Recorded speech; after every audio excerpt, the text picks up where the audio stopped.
It is day 4 with the Note 4, and this is my new wallpaper I'm trying out.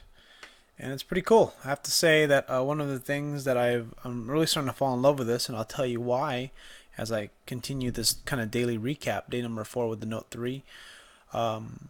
One-handed use is really hard. I'm just kind of reviewing my notes, and I actually use the S Note app. Let me just show you really quick. I think I showed you before, but I'll show you again. Is that it's pretty cool. You get to write like you're writing on a notepad. That's why it's called the Note.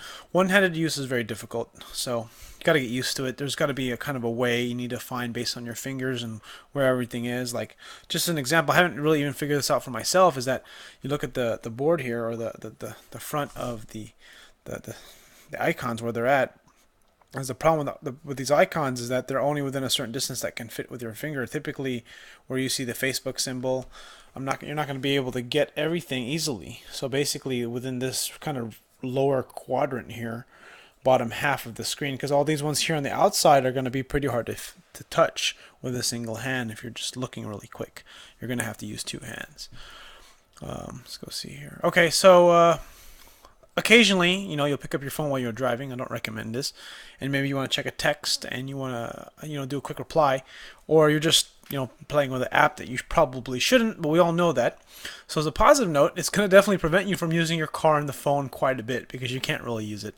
On a negative note, if you do like using your phone in the car, shame on you. Used multi-view. Multi-view is freaking pretty cool. There's a really cool way that I've been using it. You have to kind of figure this out, because not all apps support multi-view, but I was using the S Note app to take notes for when I was training a client. At the same time, I used a stopwatch at the bottom, so that way I write what they did, and then I write down the numbers, the sets, the reps, and then I'd also hit the timer to stop for the rest periods or whatever they were doing, whether it be like an interval or whatnot. What else was there? It has real multitasking. That's pretty cool. So, for example, one of the apps that I use quite often, because I'm obsessed with getting the most performance out of my devices, is speedtest.net. And that simply tests your signal and how fast your 4G or 3G or whatnot is going. And usually in the iPhone, if you hit test and you exit it out, it would stop. But in this case, on the Android, it will continue to run in the background and it'll finish testing, which is kind of neat. So it has real multitasking, if that makes any sense. Of course, the iPhone does multitasking, but it's in a different way and not always the way you think it should. Like, it's almost like if you're techie, it's almost like the iPhone, the Android almost works like Windows, which is a positive and a negative, whereas the iPhone basically acts like an iPhone, where it's sometimes multitasking, sometimes it's not. What other things I wrote down here? Getting used to the keyboard. I actually use SwiftKey, I think. Let me double check. This keyboard is really great, because I really need it to look like, I guess for psychological purposes and for accuracy, I need it to look like the iPhone keypad. So you can see this here. Sorry, my camera takes a little while to focus this, but it looks like the iPhone keypad, as you can see. And this is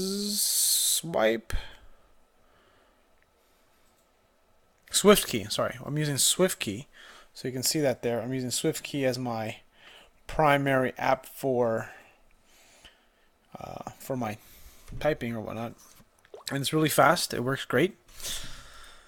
Let's go say I use my iPhone to work out. Now, you basically use my iPhone as my workout device, because this phone's kind of big, and another thing I don't like about it is that the camera is kind of sticks out a little bit. So if you were to put it on the floor, you run the risk of scratching this. And not everyone is in that situation, but I am. Like, I'm in a gym, so you might have to put something to cover that, or you need to have a case, or at least I need to use a case while I work out if I'm going to use the Android, the Note. Anyway, what else was there? And I fell in love today with this. This is the reason why I fell in love with it. It's because I can write on it. That's really what it is. I was in my car, I got home, and I wanted to write some notes for this video I was going to make. And writing down is a big part of kind of how I remember stuff. I can type stuff out too, it looks neat, but the problem is when I type stuff I don't remember. And when I write stuff down, the physical of having to write down, even though my writing is horrible, it really does make a difference on kind of what I retain as far as information, and I can recall a lot faster. So those are kind of what day 4 has been. I'm liking this phone, and it looks like I'm finally going to switch. At first, I had some second thoughts, but that one thing kind of made me fall in love with it. But more to come. This is day 4. Thanks for watching.